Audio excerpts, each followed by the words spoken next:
Hi friends, Bhushan GS classes में आपका स्वागत है। आज हम देखेंगे बंगाल के गवर्नर और गवर्नर जनरल। बंगाल के गवर्नर, जब प्लासी का युद्ध होता है और इस युद्ध में जो है प्लासी के युद्ध में जब सिराज बंगाल के नवाब हार जाते हैं, हारने के बाद वहीं से चालू होता है गवर्नर, बंगाल का गवर्नर, जो ब्रिटिशर्स वहाँ पर अपना शासन करना चालू कर देते हैं। यहीं से जो ब्रिटिशर्स का सत्ता स्थापित होने लगता है भारत में, और आगे चलकर वो पूरे भारत में अपना कब्जा कर लेते हैं।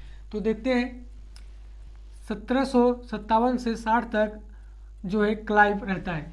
क्लाइव जो था, जब प्लासी का युद्ध होता है, प्लासी के युद्ध में क्लाइव था, उसने युद्ध का पूरा नेतृत्व कर रहा होता है। और युद्ध के बाद जब वह विजयी होता है, विजयी होने के बाद 1757 में वह गवर्नर के रूप में कार्य करने लगता है। आगे चलकर 1760 तक वह रहता है। यह दौर जो है वह दौर था, यह दौर 1757 से 60 का जो सप्तवर्षीय युद्ध जो है कर्नाटक युद्ध चल रहा होता है फ्रेंच और आंग्ल के बीच में। 1757 में 60 तक वो रहता है बंगाल में। आगे चलकर वह फिर पहुंच जाता है कर्नाटक में। उसके बाद आते हैं हालवेल 60 में आते हैं, और 60 में यह ज़्यादा समय तक न रह करके फिर आते हैं फेंसीटट जो थे वह 1760 से 65 तक रहते हैं। फिर आगे चलकर जब 65 में फिर पहुंचता है क्लाइव, 1756 से 67 तक वह फिर से गद्दी पर होता है। और आगे चलकर इसे कुछ विद्रोहों द्वारा, जो सेना के विद्रोहों द्वारा उतार दिया जाता है। फिर यह पहुंच जाता है, इसे गवर्नर के रूप में होने के बाद जब यह अपने सैनिकों से विद्रोह करता है, विद्रोह करने के बाद इसे गवर्नर के पद से उतार दिया जाता है। यह पहुंच जाता है फिर से कहाँ पर, इंग्लैंड में जाने के बाद वहीं पर इसकी मृत्यु हो जाती है। फिर आगे आते हैं वेलिस्टड, या आते हैं 1767 से 1769 तक, 2 साल ये रहते हैं। उसके बाद आगे चल के आते हैं कार्टियर जब आते हैं 1759 से 72 तक, 3 साल ये रहते हैं। आगे चलकर फिर आते हैं वारेन हेस्टिंग जो थे वो पहले गवर्नर जनरल के रूप में भारत में आते हैं। देखते हैं इनकी थोड़ा कार्य हम। क्लाइव को बंगाल का प्रथम गवर्नर माना जाता है। जब यह दूसरी बार लौट कर आता है कर्नाटक से 1700 जो है 54 में बक्सर का युद्ध होता है। और इस युद्ध के समापन के बाद जो होती है एक 1765 में जो है इलाहाबाद की संधि होती है। और इलाहाबाद की संधि में जो था मुगल और क्लाइव के बीच में यह संधि होती है। और इस संधि के बाद जो है श्वेत विद्रोह जो है इसके सैनिकों द्वारा ही किया जाता है। क्लाइव करता क्या है, जब यह गवर्नर के रूप में बैठता है, बैठने के बाद यह अपने सैनिकों के जो दोहरा भत्ता इनको मिल रहा होता है। एक तो इनको जो है ब्रिटिश कंपनी जो थी वो दे रही होती है, और एक था इनको जो इंग्लैंड से भत्ता मिल रहा होता है। और इन सभी को वह जब देखता है क्लाइव, ये करता क्या है कि इनको भत्ता जो है रोक देता है, और उन्हें जो है एक ही जगह का भत्ता लेने पर मजबूर करता है। और इन्हीं लोग क्या करते हैं, विद्रोह कर देते हैं, जिसे श्वेत विद्रोह के नाम से जानते हैं। ये विद्रोह जो था वह क्लाइव के ऊपर होता है, जो इसी के सैनिक ने इसी से विद्रोह किया। फिर आते हैं बंगाल में द्वैत शासन जो लागू करता है वह क्लाइव लागू करता है। क्लाइव ने बंगाल में जब विजय प्राप्ति की, बक्सर का युद्ध में पूरा साम्राज्य अपने अंडर में कर लिया, उसके बाद उसने किया क्या कि उसने द्वैत शासन लागू कर दिया। द्वैत शासन का अर्थ है कि आप जो है शासन तो करेंगे, लेकिन जैसा हम कहेंगे उस तरह से आप शासन करेंगे। जो बंगाल के नवाब थे वह शासन कर रहे होते हैं, लेकिन जैसा क्लाइव चाहेगा, जैसा गवर्नर चाहेगा, उस तरह से वह शासन करेंगे। एक कठपुतली की तरह वह शासन कर रहे होते हैं। हार्वेल, जिन्हें जे.जेड हार्वेल के नाम से जाना जाता है, यह 1760 में आते हैं और 1760 में और फिर 1760 में यह चले भी जाते हैं। फिर आते हैं फेंसिटट। जे.जेड हार्वेल से एक इनके बारे में बताया गया है। जे.जेड हार्वेल एक राइटर थे। इन्होंने ब्लैक होल एक घटना है इसका वर्णन किया है कि जो सिराज था, सिराज उद दौला, उसने किया क्या कि जो अंग्रेज थे, अंग्रेजों को उसने एक रूम में उसने बंद कर देता है। जो 10 बाई 18 का रूम था, उसने उस रूम में 146 व्यक्तियों को बंद कर देता है और बंद करने के बाद जब उसे अगले दिन खोला जाता है तो उसमें जो जीवित मिले वह 23 व्यक्ति जीवित मिले और बाकी 123 की मृत्यु हो जाती है। जे.जेड हार्वेल ने इसका वर्णन किया है कि सिराज ने किस तरह से जो है 20 जून 1756 की यह घटना है, उसने सिराज के बारे में इस तरह का वर्णन किया है जिसे ब्लैक होल के नाम से जानते हैं। और यहीं से जो शुरू होता है प्लासी का युद्ध का होने का, यही एक मेन कारण भी माना जाता है। फिर आगे आते हैं पेंसीटट। पेंसीटट जो थे बक्सर के युद्ध के समय इन्हें गवर्नर माना जाता है। एग्जाम में पूछेगा कि बक्सर का युद्ध हुआ था उस समय बंगाल का गवर्नर कौन था, तो वो थे पेंसीटट। पेंसीटट जो थे वह बंगाल के गवर्नर थे और जो उसका सैनिकों का नेतृत्व कर रहे होते हैं, सैनिकों का नेतृत्व जो कर रहे थे वो थे हेक्टर मुनरो।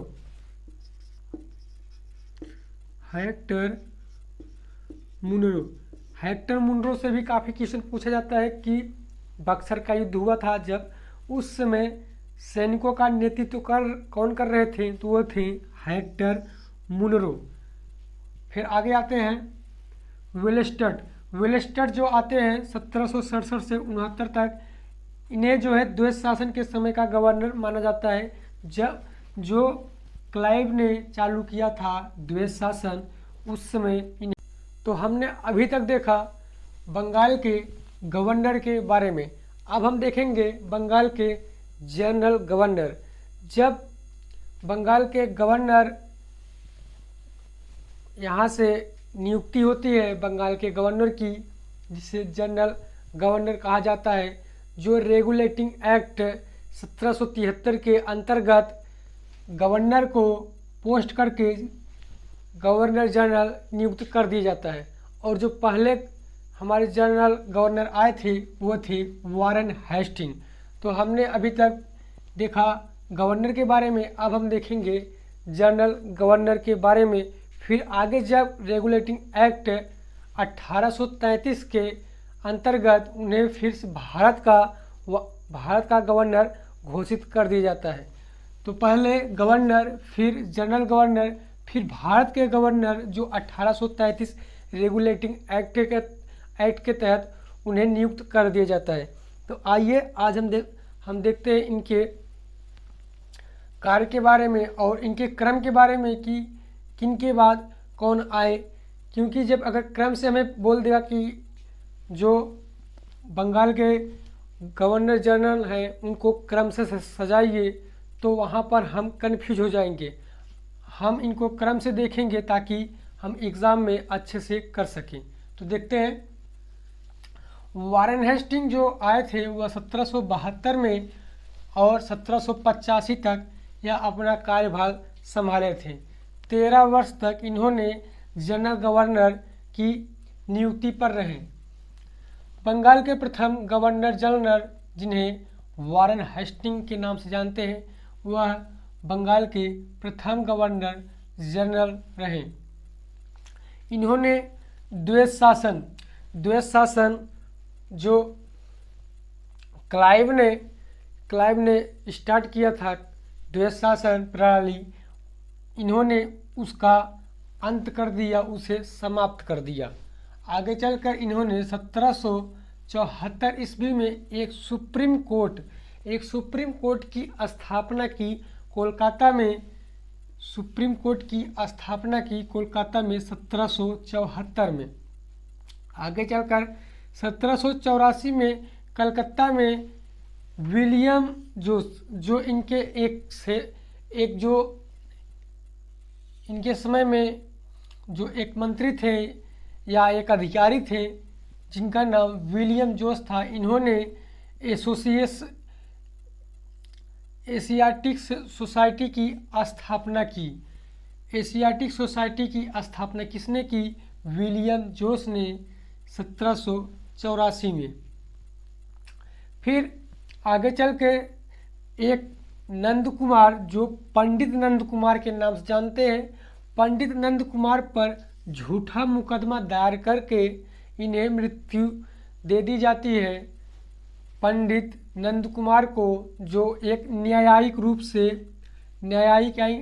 न्यायिक रूप में जो इनका कोर्ट था, इनसे झूठा मुकदमा दायर किया जाता है पंडित नंद कुमार के ऊपर और इनकी हत्या करवा दी जाती है।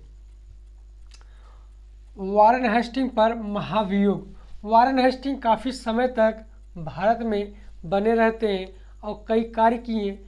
कार्य के बाद इन्हें जो है याद रखेंगे,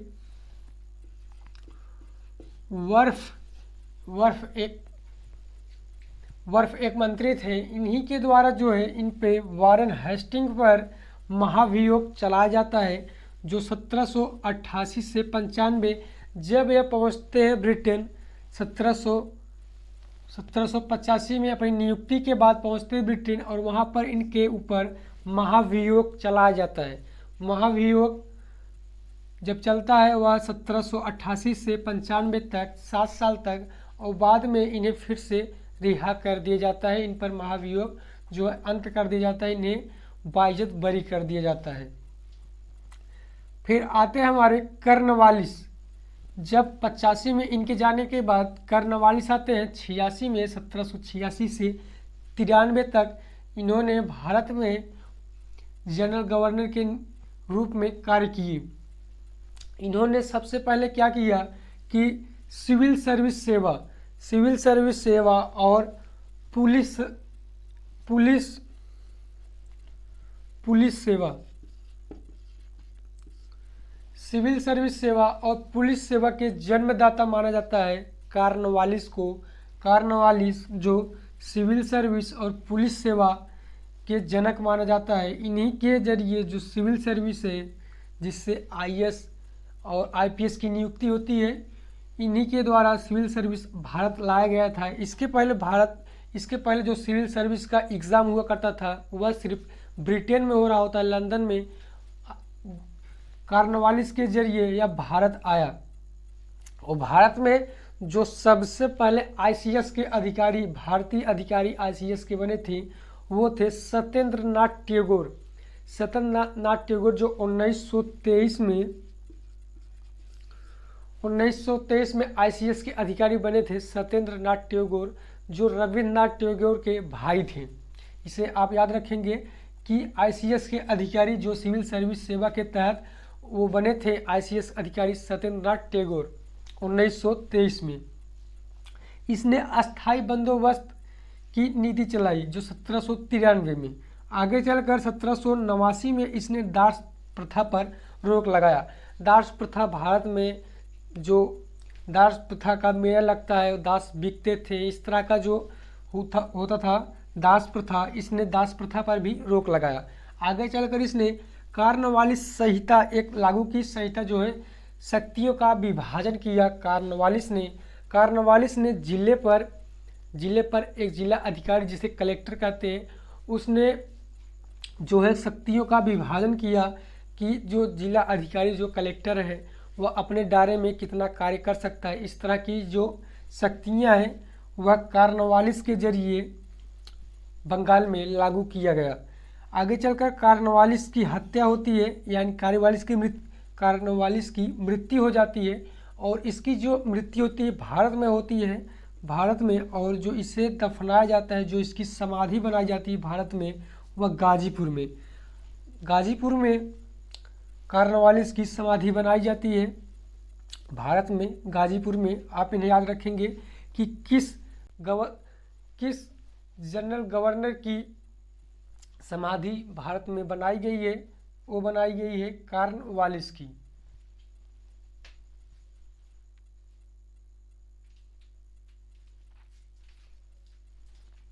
फिर आते हैं हमारे sir John Shore. Sir John Shore, ये जब कॉर्नवालिस की मृत्यु होती है, मृत्यु होने के बाद 1793 में यह आते हैं और 98 तक यह गवर्नर जनरल के पद पर रहे। इन्होंने ज़्यादा कार्य नहीं किया, इनसे एग्जाम में ज़्यादा कार्य नहीं पूछा जाता है।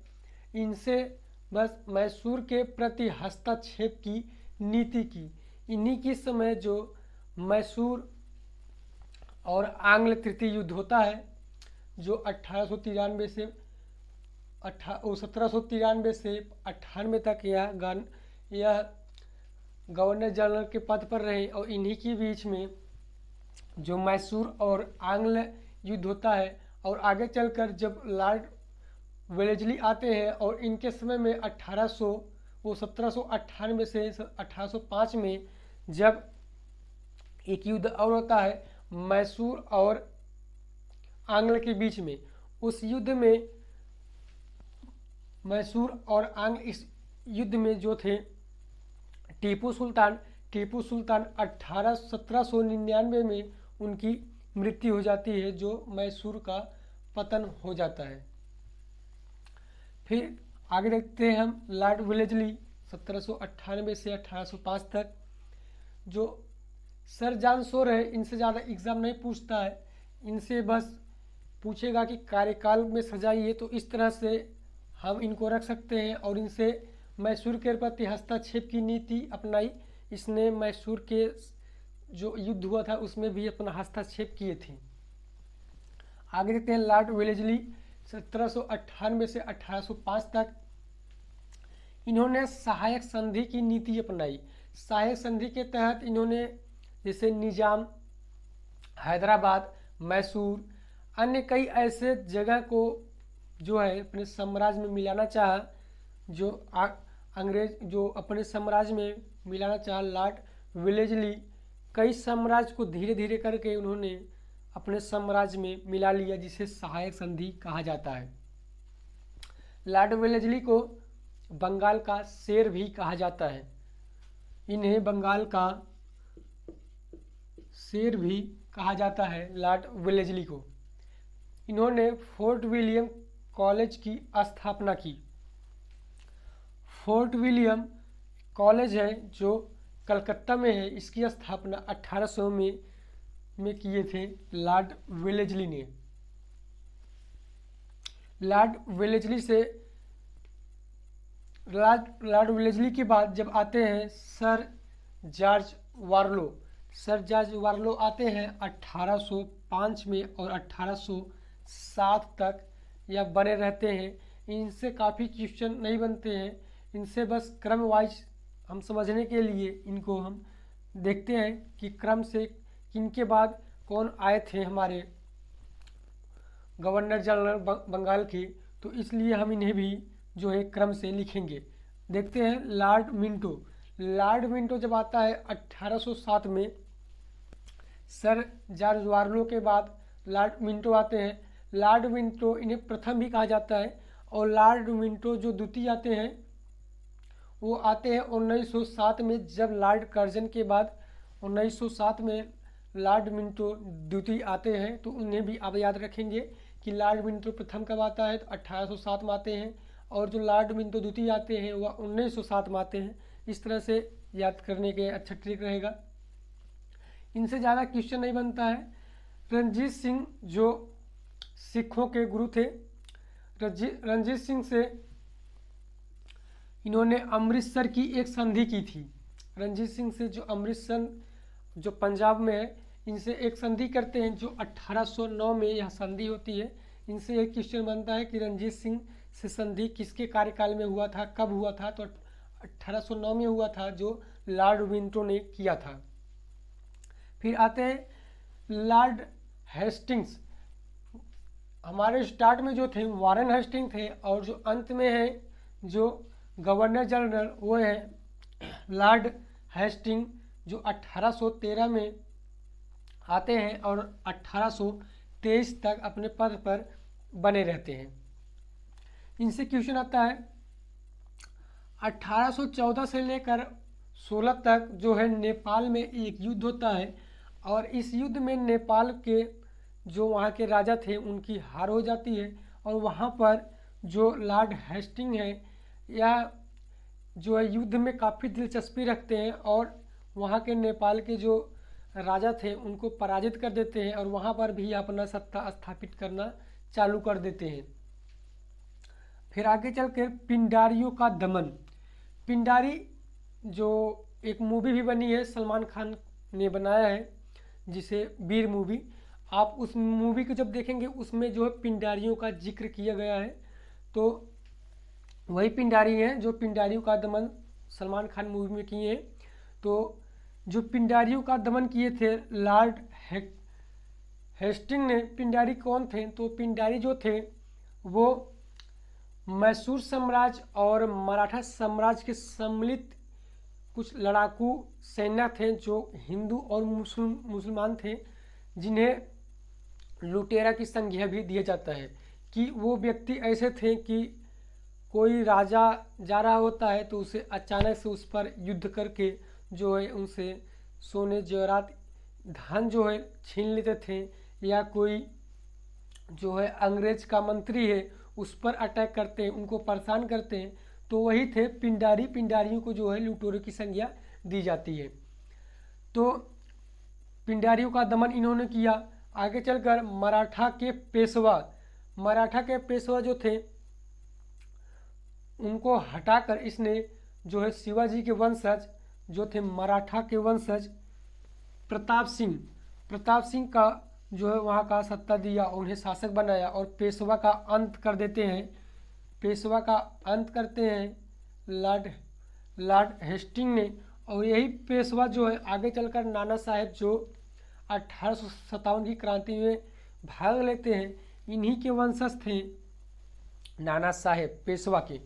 तो हमारा ये था गवर्नर जनरल। एक बार हम फिर से इक्वल कर लेते हैं इनको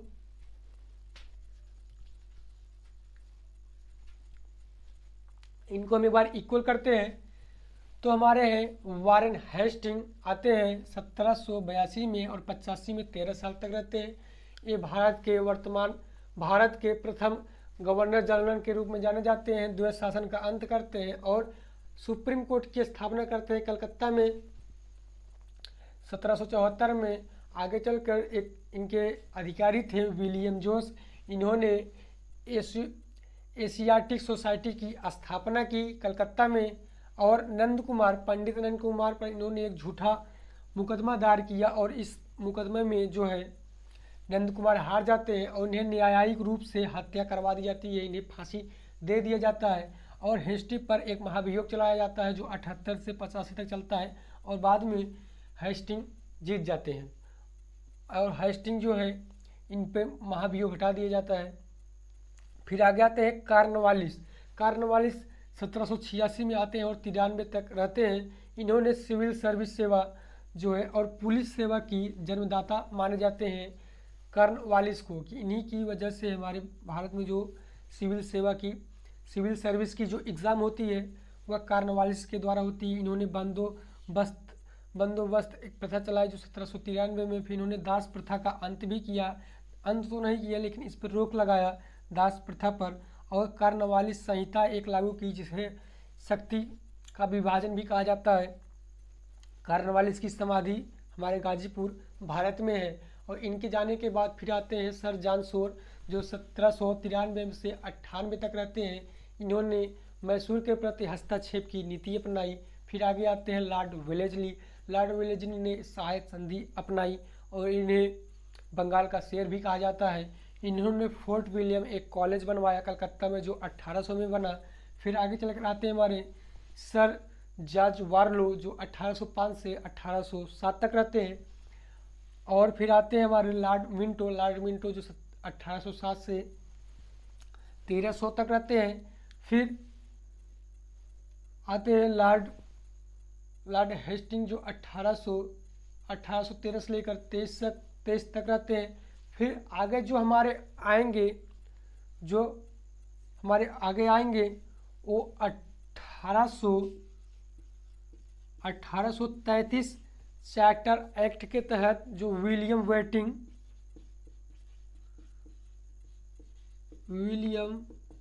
वेंटिंग आते हैं, ये जो है गवर्नर जनरल के रूप में नियुक्त किए जाते हैं। लेकिन 1833 चार्टर एक्ट के तहत इन्हें भारत का गवर्नर जनरल बना दिया जाता है। यह जो दौर चल रहा होता है 1823 का 33 का, इस दौर में जो है राजा राम मोहन राय आ चुके हैं और जो है कई सुधार होना चालू हो गया है भारत में। तो हमारा ये आज का जो वीडियो था वह बंगाल के गवर्नर और गवर्नर जनरल के ऊपर था। आगे जब हम आएंगे, हमारा जो नेक्स्ट वीडियो आएगा वह रहेगा भारत के, ये बंगाल का था, वो भारत का गवर्नर जनरल के रूप में रहेगा और उसमें वायसराय की भी नियुक्ति होती है, उसको भी हम देखेंगे। तो हमारा वीडियो या आपको कैसा लगा हमें कमेंट बॉक्स में ज़रूर बताएं। धन्यवाद, मिलते हैं अगले वीडियो में।